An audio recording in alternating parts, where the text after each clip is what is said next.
গভীর বনের ভিতরে একা একটা শিয়াল ধীরে ধীরে হাঁটছিল। চারপাশ অদ্ভুত নীরব, যেন কিছু একটা ঘটতে চলেছে। হঠাৎ শিয়ালটা থেমে গেল, তার কান খাড়া হয়ে উঠল। ঝোপের ভেতর থেকে অদ্ভুত শব্দ আসছে। শিয়ালটা ধীরে ধীরে সামনে এগোলো, কিন্তু তার চোখে ভয় পরিষ্কার। সে বুঝতে পারছে কিছু একটা ঠিক নেই।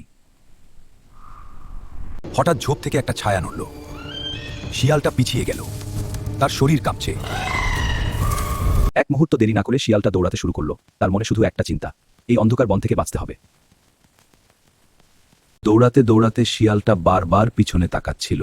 মনে হচ্ছিল কেউ তাকে অনুসরণ করছে। হঠাৎ সে থেমে গেল। সামনে একটা অদ্ভুত নিস্তব্ধ জায়গা, কোনো শব্দ নেই।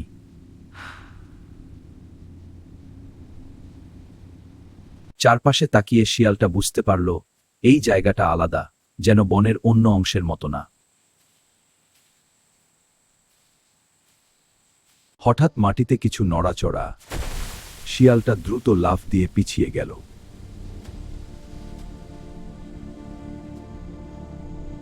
তার শ্বাস দ্রুত হয়ে উঠল।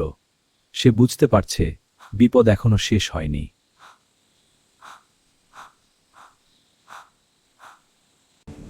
দূরে আবার সেই অদ্ভুত শব্দ, এবার আরো কাছে, আরো ভয়ঙ্কর।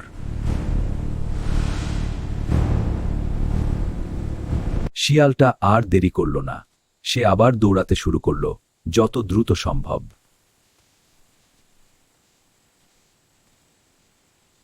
হঠাৎ সামনে একটা খোলা জায়গা, চাঁদের আলো পড়ছে। একটু স্বস্তি পেল সে।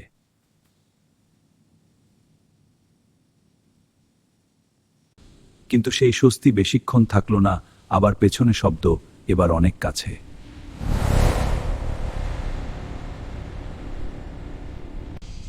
শিয়ালটা বুঝে গেল এই বনের ভেতরে কিছু একটা তাকে শিকার বানাতে চাইছে।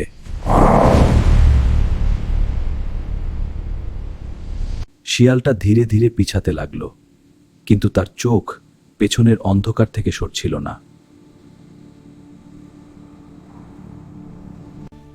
হঠাৎ গাছের পেছন থেকে এক ঝলক ছায়া বের হলো, আবার মিলিয়ে গেল।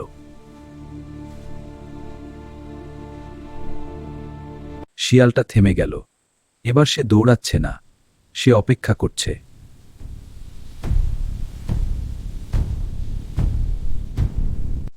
চারপাশে নিস্তব্ধতা, কিন্তু সেই নিস্তব্ধতার মধ্যেই লুকিয়ে আছে বিপদ।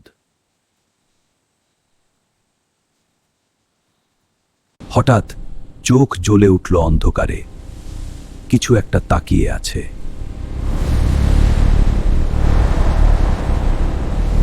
শিয়ালটা ধীরে ধীরে পিছালো। এবার সে বুঝতে পারছে এটা সাধারণ কিছু না। হঠাৎ সেই ছায়াটা সামনে এলো, বিশাল, ভয়ঙ্কর।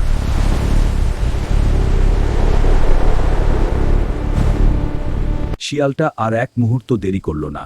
সে আবার দৌড়াতে শুরু করল।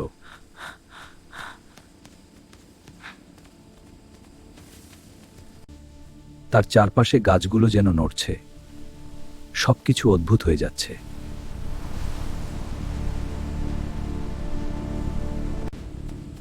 হঠাৎ সামনে একটা গভীর খাদ। শিয়ালটা থেমে গেল।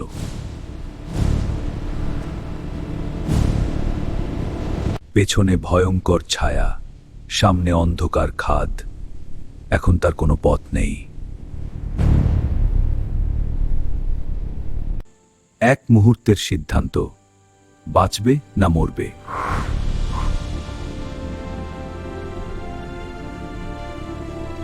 শিয়ালটা হঠাৎ লাফ দিল অন্ধকারের দিকে।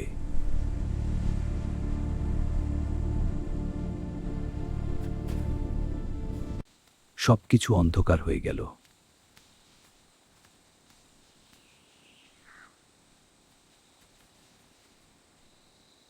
কিন্তু গল্প এখানেই শেষ না। অন্ধকারের ভেতরে কিছু এখনো বেঁচে আছে।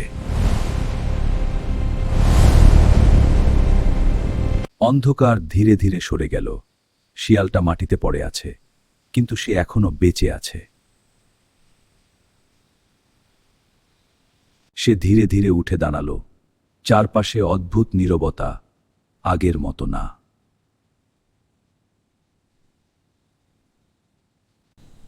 এই জায়গাটা আলাদা, গাছগুলো শুকনো, বাতাস ভারী।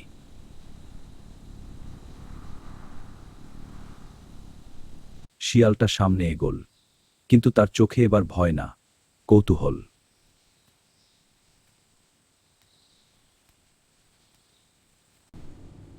হঠাৎ সে থেমে গেল, সামনে নিজের মতো আরেকটা শিয়াল দাঁড়িয়ে।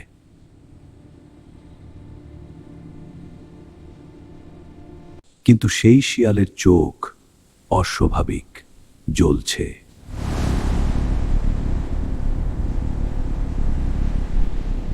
হঠাৎ বুঝতে পারল এটা অন্য কেউ না, এটা সে নিজেই।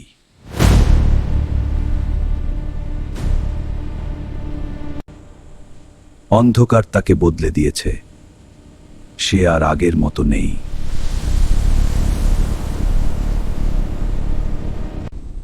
এখন সে শিকার না, সে নিজেই শিকারী।